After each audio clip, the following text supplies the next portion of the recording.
بادشاہ کا حکم پہنچا دیا۔ علامہ سعید حلوی کہتے ہیں وزیر صاحب تم دیکھ نہیں رہے ہو میں کیا کر رہا ہوں؟ میں قرآن کا درس دے رہا ہوں، ان بچوں کو قرآن کا درس پڑھا رہا ہوں، یہ آگے چل کر قوم کے امام بنیں گے، لوگوں کو نماز پڑھائیں گے۔ بادشاہ کی ملاقات اتنی اہم نہیں ہے جتنا قرآن کا درس دینا اہم ہے۔ اس سے کہہ دو تمہیں ملنا ہے تو خود مسجد کے اندر چلے جاؤ، میں بادشاہ سے ملنے کے لیے باہر نہیں جا سکتا، قرآن چھوڑ کر تو بالکل نہیں جا سکتا۔ دیکھ رہے ہیں آپ ایمان کیسا تھا ان لوگوں کے اندر۔ یہاں تو 2% کے نیتاؤں کے سامنے ہمارا ایمان بکتا ہے۔ شیبو سورین جیسے لوگ تھوڑی، ایک معمولی سا نیتا آ جائے ودھائک اور اس سے ہمارے مدرسے کو اور مسجد کو اگر 1 لاکھ 2 لاکھ روپے مل رہا ہے تو اسٹیج پر سب مولوی کھڑے ہو جائیں گے اس کا استقبال کرنے کے لیے، چاہے وہ کوئی بھی آئیے آئیے سب آئیے استقبال کرنے کے لیے کھڑے ہیں، آئیے 2 لاکھ روپے ملنے والا ہے۔ قبروں کے سامنے سر جھکانے والا بھی مشرک، نیتا کو دیکھ کر استقبال میں اور تعظیم میں کھڑے ہونے والا بھی مشرک۔ جرجیس کی نظر میں دونوں مشرک، دونوں برابر۔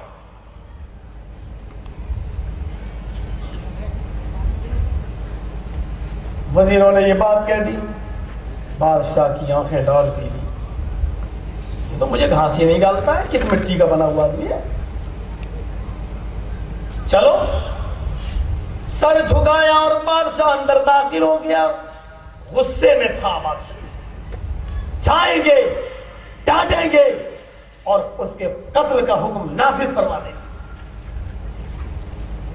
جیسے ہی بادشاہ نے سر جھکایا اور مسجد کے اندر داخل ہو گیا، آج مسجد کا یہ چھوٹا دروازہ چیخ چیخ کر کہہ رہا ہے یہی وہ دربار ہے جہاں بڑے بڑوں کے سر جھکا کرتے ہیں اللہ کے سامنے۔ آئے ابراہیم پاشا اپنے سر جھکاتے وقت اپنی اوقات پہچان، اپنی حیثیت پہچان،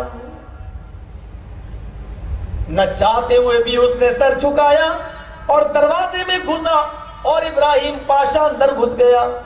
اس نے کیا دیکھا؟ ابراہیم پاشا کی نظر علامہ سعید حلوی کی اوپر پڑی، وہ ایک تکیہ اونچا سا لگائے ہوئے، اس کو انہوں نے اپنے بغل سے دبا رکھا ہے اور اپنے دونوں پیروں کو اس نے بادشاہ کے سامنے پھیلا لیا علامہ سعید حلوی نے، اور کمر میں درد کی شکایت تھی اس لیے لیٹے ہوئے تھے اور اپنے چھوٹے چھوٹے محلے کے، گاؤں کے، بستی کے 12 13 15 بچوں کو قرآن کا درس دے رہے تھے۔ ابراہیم پاشا جب اندر گھسا تو علامہ نے بادشاہ کو دیکھ کر بھی پیر سمیٹے نہیں بلکہ اپنے دونوں پیر بادشاہ کے منہ کے سامنے کر لیے اور لیٹے رہے، باوجود اس کے کہ وہ جانتے تھے کہ اس گستاخی کا انجام کیا ہوگا۔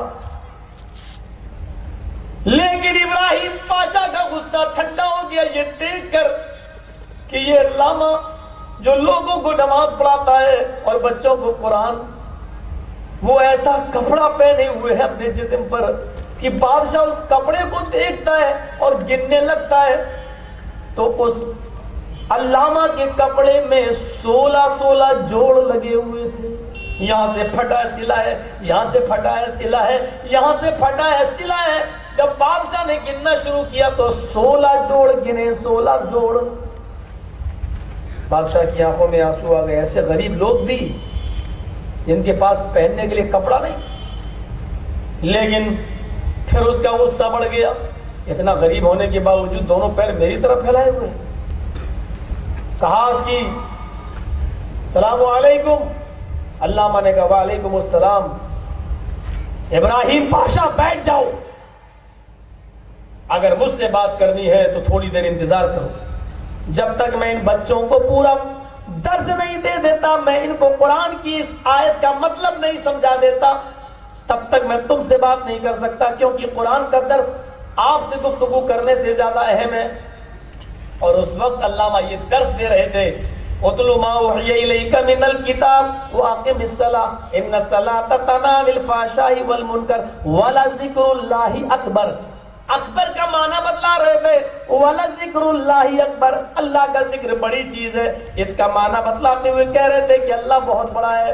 جب اللہ کا ذکر بڑی چیز ہے تو اللہ کتنا بڑا. بتا رہے تھے کہ لوگوں جب کوئی، اے میرے بچوں، اے میرے شاگردوں، جب کوئی بڑی بڑی بلڈنگیں تمہیں دکھائی دیں اور اس میں عیش کرنے والے لوگ جب تمہیں دکھائی دیں تو ان بڑی بڑی بلڈنگوں کو دیکھ کر اللہ اکبر پڑھ لیا کرو. جب اللہ اکبر پڑھو، سعید حلبی نے وہ تحفہ ایسے ہی جو پیک تھا اور سنا اس میں 1000 سونے کے سکے ہیں تو فوراً وزیر سے کہا اپنے ہاتھ پھیلاؤ. اس نے کہا پھیلا دیے اور اس ہاتھ پر یہ سونے کے سکے رکھ دیے، 1000 سکے رکھ دیے اور کہا جس بادشاہ نے یہ سکے دے کر بھیجا ہے سونے کے، اس بادشاہ کو میرا سلام کہنا اور یہ سونے کے سکے واپس کر دینا، اور واپس کرتے ہوئے اس سے یہ جملے کہہ دینا کہ جو علامہ، جو مولانا، جو کتاب و سنت پر عمل کرنے والا مولوی بادشاہ کے مسجد میں آنے کے بعد بھی اس کے سامنے اپنے پیر پھیلاتا ہو، بادشاہ سے کہہ دینا جس نے بادشاہ کو دیکھ کر اس کے چہرے کے سامنے اپنے پیر پھیلانا سیکھے ہو، ایسا خوددار عالم کسی بادشاہ کے سامنے ہاتھ پھیلانا گوارا نہیں کرتا. جو پیر پھیلانا سیکھا ہو وہ ہاتھ نہیں پھیلا سکتا. جاؤ، مجھے اس کی ہمدردی کی کوئی ضرورت نہیں. یہاں تو 1-1 لاکھ اور 2-2 لاکھ روپے میں ایمان بک جاتے ہیں. ایمان. اور نظریں ڈال لو آپ اتر پردیش کے حالات کے اوپر.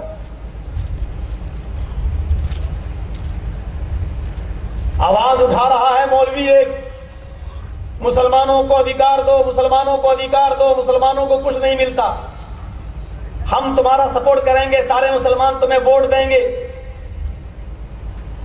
اور جب مسلمان ووٹ دے دیتے ہیں تو ادھیکار وہ مسلمانوں کا نہیں، اپنے بیٹے کا اور اپنے داماد کا لیتا ہے. یہ ہے مسلمانوں کا ادھیکار. جہاں اپنے ایمان بیچے جاتے ہو اور ایمان بکتے ہو، ایسے لوگ علامہ سعید حلبی اور ایسا مولوی ایک بار بی جے پی کو بھی ووٹ دینے کا اعلان کر چکا، بی جے پی کو بھی آسمان. کوئی بھروسہ نہیں کیا جا سکتا ہے کسی کے اوپر. کھڑے ہو گئے، آ جاؤ، آئیے صاحب. 2 لاکھ روپے 4 لاکھ روپے مدرسے کو مل رہی. مان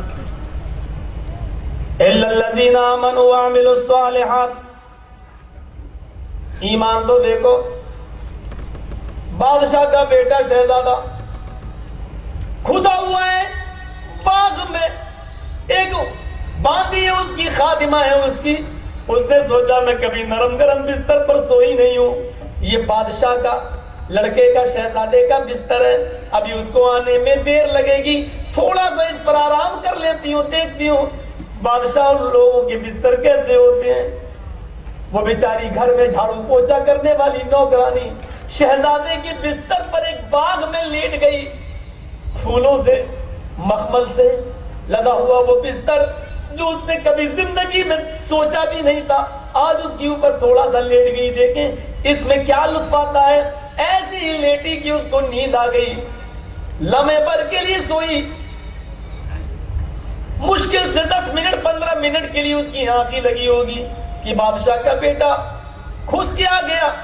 باغ میں گھڑ سواروں کے ساتھ چلا آیا اور اس نے اپنے بستر پر اپنی نوکرانی کو لیٹے ہوئے دیکھا تو اس کے دونوں ہاتھ باندھ دیے اور کوڑا لیا اور کوڑے سے اس لڑکی کو پیٹنا شروع کر دیا.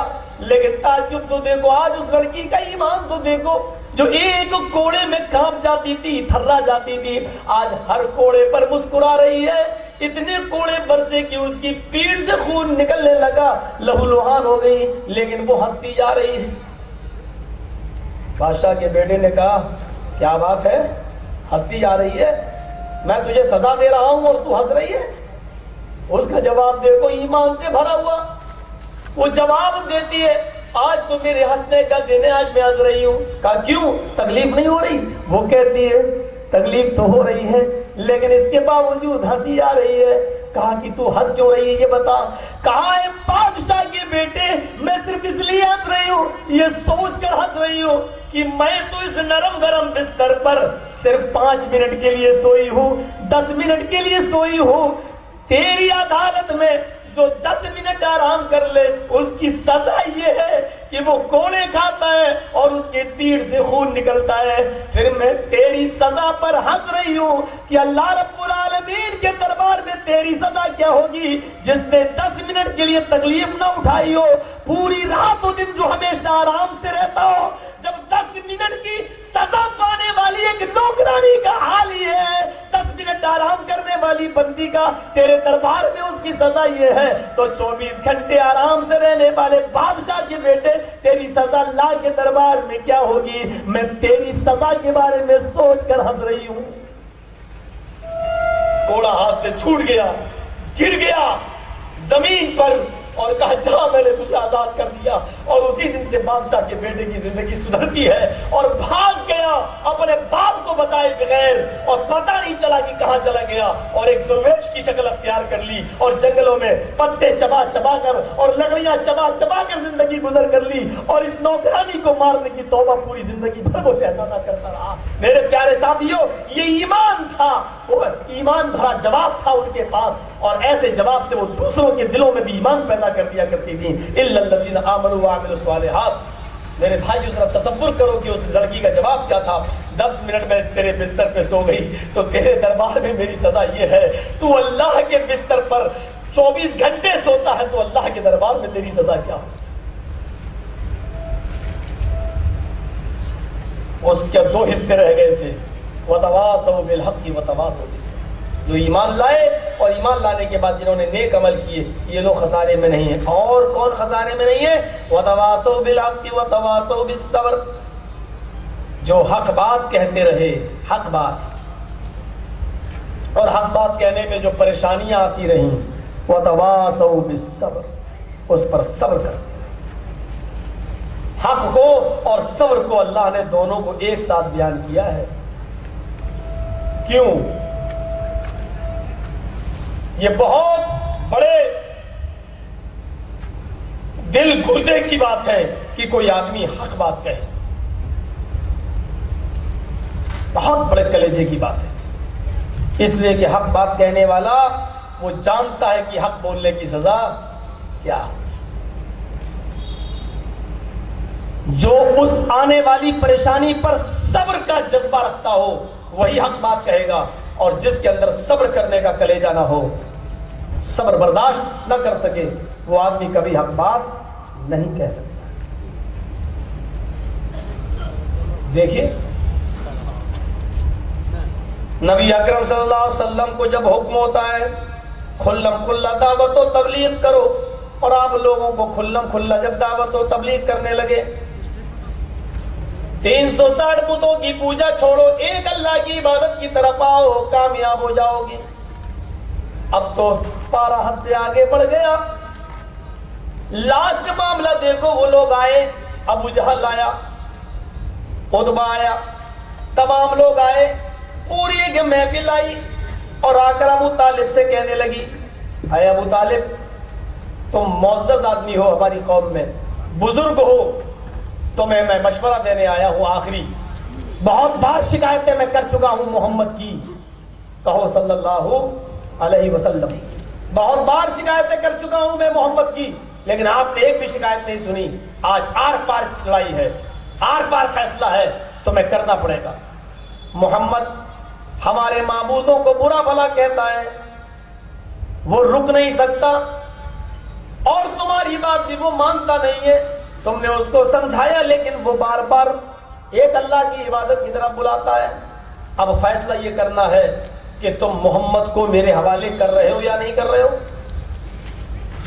ابو طالب نے کہا واہ، میرا بھتیجا اور ہم تمہارے حوالے کر دیں؟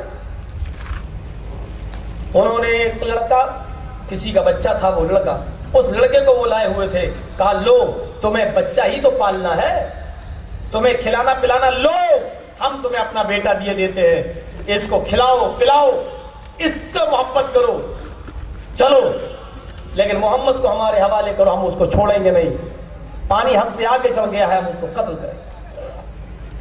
ابو طالب نے کیا فیصلہ کیا، کیا جواب دیا، واہ کتنا اچھا فیصلہ لے کے آئے، اپنا لڑکا میرے حوالے کر رہے اور میرا بھتیجا مانگ رہے اس کے جواب میں۔ اور انصاف تو دیکھو کہ تمہارے بیٹے کو میں کھلاؤں پلاؤں پالوں پوسوں بڑا کروں، کھلا پلا کے ساڑ بناؤں، اور میرا بھتیجا تم لے جاؤ اور اس کی گردن کاٹو، ہاتھ کاٹو، پیر کاٹو، ٹکڑے ٹکڑے کرو، واہ کیا فیصلہ لے کے آئے ہو۔ تمہارے بیٹے کو کھلا پلا کر میں ساڑ جیسا کروں، بیل بناؤں، اور میرے بیٹے کو تم لے جاؤ اور قتل کرو، جاؤ نہیں ہو سکتا ایسا۔ تو وہ لوگ اٹھے اور کہنے لگے ابو طالب پانی حد سے آگے چڑھ گیا ہے، دیکھ لیں گے اب تمہارے بھتیجے کو۔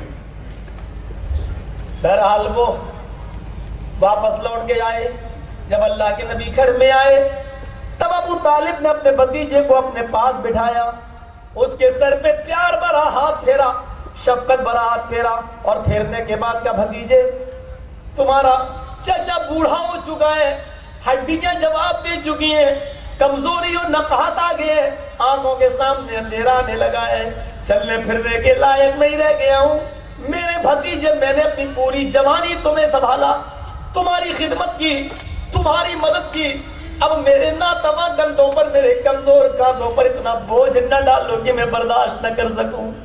چچا جان کیا بات ہے، آج آنکھوں میں آنسو آپ کے، رو رہے ہیں، کیا ہوا ہے؟ کہا چچا جان کیا بات ہے؟ فرمایا بھتیجے لوگ آئے تھے،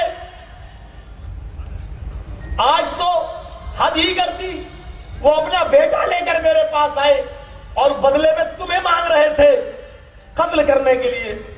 میرے بھتیجے تم جو دعوت لے کر اٹھے ہو ایک اللہ کی عبادت کرو، اس کو چھوڑ دو، مت سناؤ، یہ لوگ نہیں مانیں گے، اور میرے پاس اب اتنی ہمت نہیں ہے کہ میں تمہیں اور بچا سکوں۔